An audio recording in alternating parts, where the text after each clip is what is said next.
Welcome to Top of the World News. I'm Jim Lynch. Please like and subscribe.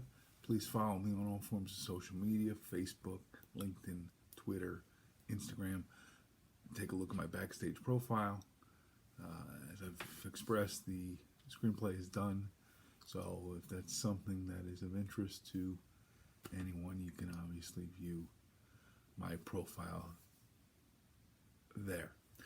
Now, we've been discussing on this forum some ways with which to generate new business.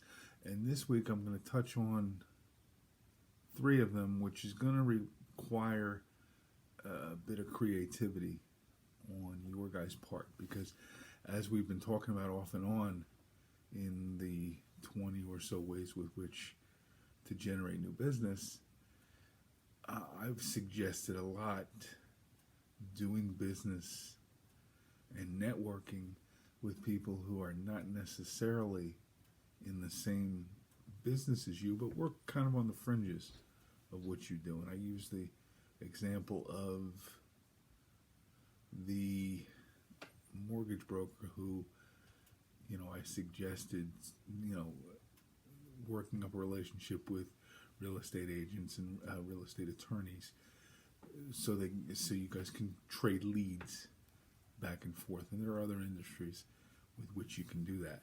So I'm going to kind of touch on some other ways with which to work with people who aren't direct competitors of yours, but kind of work on the fringes of what you do and get into a situation where you're trading leads back and forth with one another.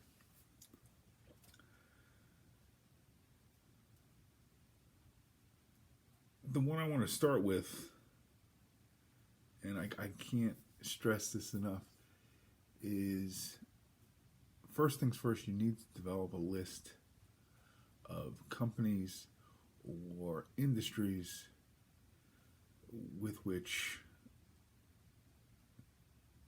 again, work in the same industry as you, but maybe don't compete directly with you. Again, using the mortgage broker example, you're talking about real estate agents, real estate attorneys, title companies, things of that nature. Those are all things that a new home buyer would need. So if you have a real estate attorney, a title company, or a real estate agent that you can direct someone to, then that person obviously may direct business back to you, and it works out for both parties. So once you have that list developed, you need to get up off your chair, knock on the door, and visit that office. But you're not visiting them with a box of donuts or a box of pens, but valuable information that's going to be of some help to them. All boxes, donuts by and large are the same.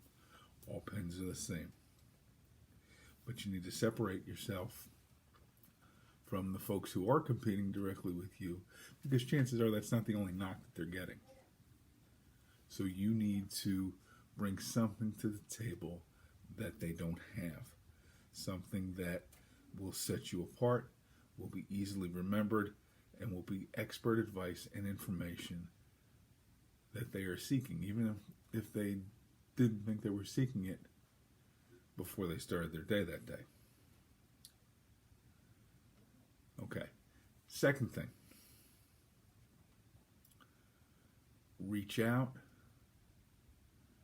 to your customer base, the B2C customer base. Reach out to your consumers. Again, we've talked about this a lot. You have to give to get. Okay? You have to provide valuable information, and hopefully in turn that consumer will come back to you and utilize you as a resource with which you can now generate business. Okay? If you go back to the industry that we were just talking about, the mortgage industry and loan industry, put together a seminar which focuses on, for instance, first-time home buyers.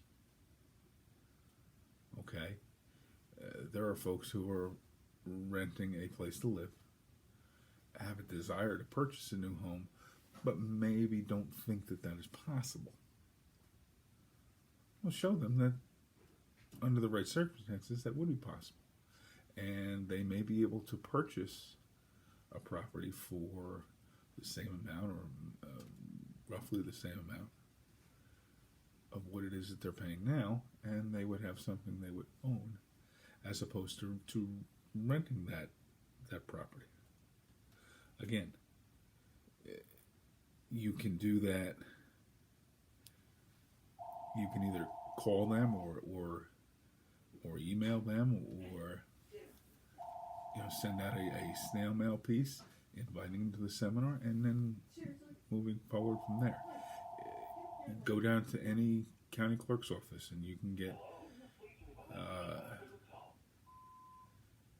a list of names and addresses. It's very easy to do. Last thing, not all things are for all people. Okay, you can offer a suite of products and services, and the ABC company down the street may offer a different suite of products and services. That is something that happens not from time to time, but quite often. Okay, you have to be willing to accept that fact and say, okay, I provide A, B, and C. Company down the street provides D, E, and F. Maybe we can sit down and we can talk with one another and say, okay, I had a customer come in here who's not interested in A, B, and C, but he's interested in D and E. Can you help them? And then maybe in turn, they can provide the same thing to you. Again, if the customer is not being helped, if the consumer or the potential consumer is not being helped, it's of no assistance to anyone. So, as a business owner, you have to be willing to accept that fact and say, okay, maybe I can send this person to the company down the street, and maybe they can send someone back to me, and it's beneficial for all parties involved. Okay, so that's all for this week. This will be the last post before the Christmas holiday season. So for those that are celebrating, I wish you all a Merry Christmas and a Happy Holiday.